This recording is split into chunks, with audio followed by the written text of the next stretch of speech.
Who the Son sets free is free indeed. Who the Son, the Lord Jesus, has set free is free indeed. So why are you still holding yourself hostage? I'm going to talk about something very, very important. Who the Son sets or makes free is free indeed. There's so many people who are not free. You're not free from hurt. You're not free from past relationship hurts. You're holding on to certain things. You're going on. You can't let go. And you know, I'm not going to say get over it, because that's very insensitive for anybody to say to anyone. Get over it. How could you tell someone get over it? But what you have to do, you have got to stop allowing the enemy to feed memories, and you're just recollecting and going through this thing over and over again.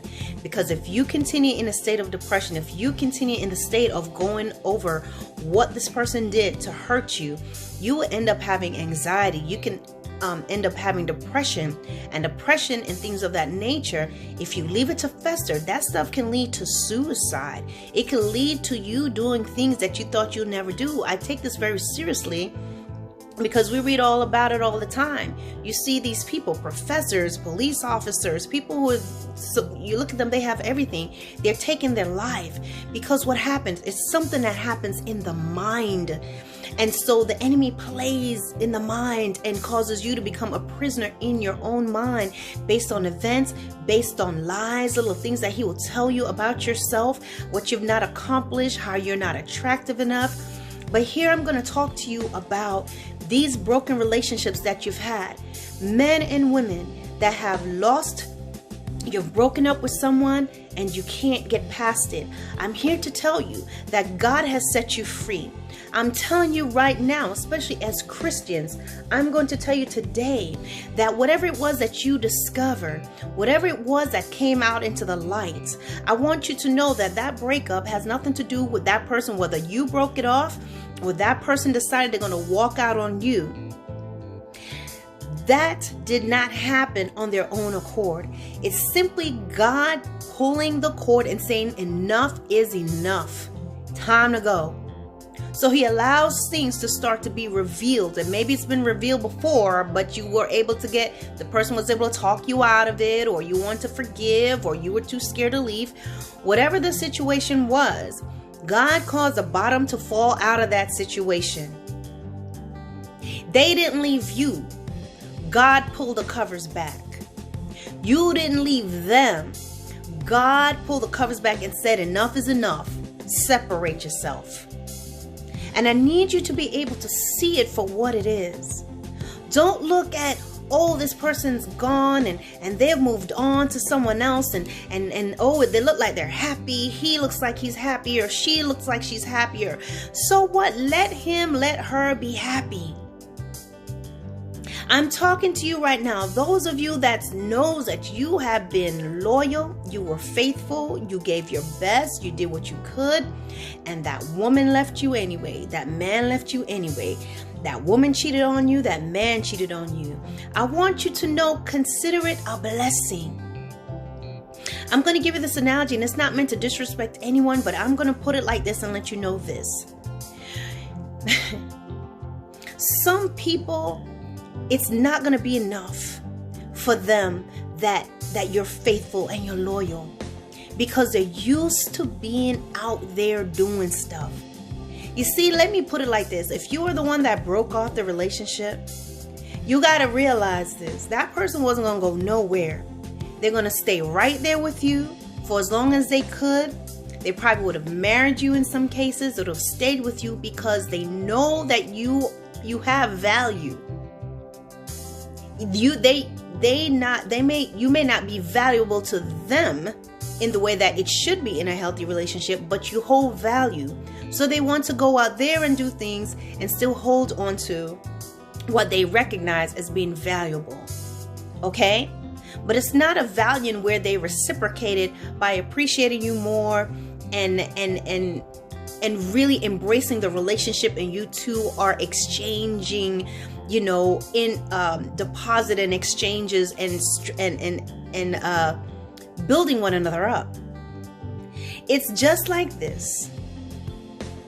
If you get a stray cat out there and you can get that cat is used to eating on the streets, it's used to eating out of trash cans, it's used to just being free and mating with whoever it wants to mate with and doing whatever and going from place to place.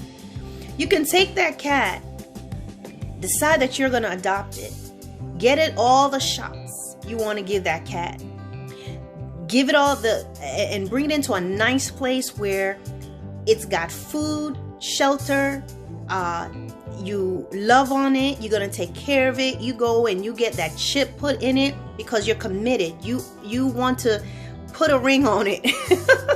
You put that chip in that cat so that if anybody find it, they know to bring it to you, because that's showing ownership of that cat. You want to take care of that cat. But if that cat just wants to still jump off that, go out the door when you're not looking, they got to, try to find a way to get out, because they're used to the scraps and they're used to the garbage, and they want to be able to mate with whoever they want to mate with. And being in a steady environment is not necessarily what they want. Well, they like the food, they like the warmth, but they like to be out there like a stray cat.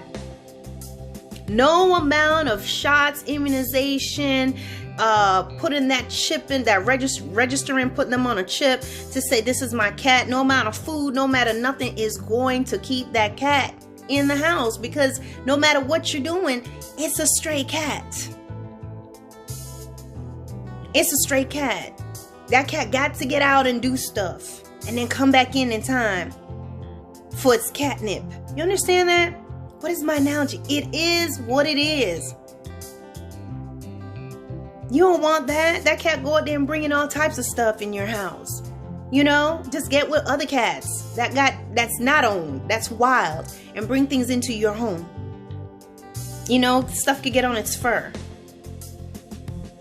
What am I saying to you? Some people, men and women of God, are not meant to be in committed relationships. And when they look for committed relationship, they want you to be committed to them, but they're not committed to you, but they are strays. And you have to just accept that. Don't look at yourself. The analogy I give you with a cat, that owner can't look at itself and be like, oh, maybe there's something I didn't do. No, you did everything. But you're trying to domesticate a stray cat. You're trying to keep something and have something that don't want to be there. It wants to be there for the water and the catnip, but it has to be out there. And in the end, that's not good for that cat, nor is it good for you and your healthy home environment. So just consider it that way. God took a stray out your life, but you still going, hey, kitty, kitty, oh, kitty, kitty, and you mad because someone else got it. Let that person have that person. Let them take them. They may be alike or they have not yet been discovered. But what I'm telling you is, get out of that mindset of thinking it is you. No matter what you did, no matter how much you acted up, if you acted up, you went crazy, you done drove through went down chasing him down the street trying to see where he's going, you got mad at her and punched the wall and did whatever because she was putting you through whatever. Let me tell you something. That was a moment that you stepped out of character, but that is not who you are. So now you've got to get out of that dark place that you're in, right? And you need to go to God. You need to pray and let God lead you and show you how to get out of this stuff. Read the Psalm, wonderful books. Read the Proverbs. Get in the presence of God and let Him change you. I'm not going to tell you it's mind over matter. I'm not going to tell you, oh, just get over it. But what you got to do is you better run to God. Pray. Prayer truly changes things.